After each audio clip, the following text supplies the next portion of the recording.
আপনি 10 মিনিট কোনো মাতালের সাথে সঙ্গ দেন, আপনার কাছে মনে হইব আপনার জীবনে কোনো টেনশনই নাই। 9 মিনিট আপনি কোনো সাধু বা দানশীল ব্যক্তির সঙ্গ দেন, আপনার কাছে মনে হইব আপনার পৃথিবীর সবকিছু দান করে দেওয়া উচিত।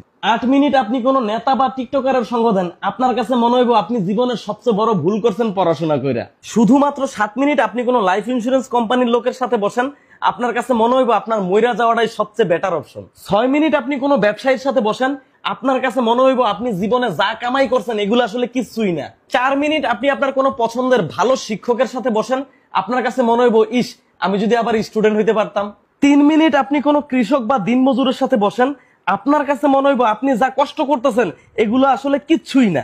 2 মিনিট আপনি কোনো দেশের সৈনিক অথবা মুক্তিযোদ্ধার সাথে বসেন, তখন আপনার কাছে মনে হইব আপনি জীবনে যা ত্যাগ করছেন এগুলো আসলে এসবের কাছে কিছুই না। আর 1 মিনিট আপনি আপনার একজন ভালো বন্ধুর সাথে বসেন, আপনার কাছে আপনার জীবনটারে তখন জান্নাত মনে হইব। আর 1 মিনিটেরও কম সময় আপনি আপনার বউয়ের সাথে বসেন, তখন আপনার কাছে মনে হইব আপনি হইলেন দুনিয়ার সবচেয়ে অকর্ম, অলস, আওয়ারা, বেকার, নিকাম্মা, দুশ্চরিত্র, খারাপ মানুষ, বেপরোয়া, ভোদাই, বলদ যদি কেউ থাকে ওইটা হইলেন আপনি।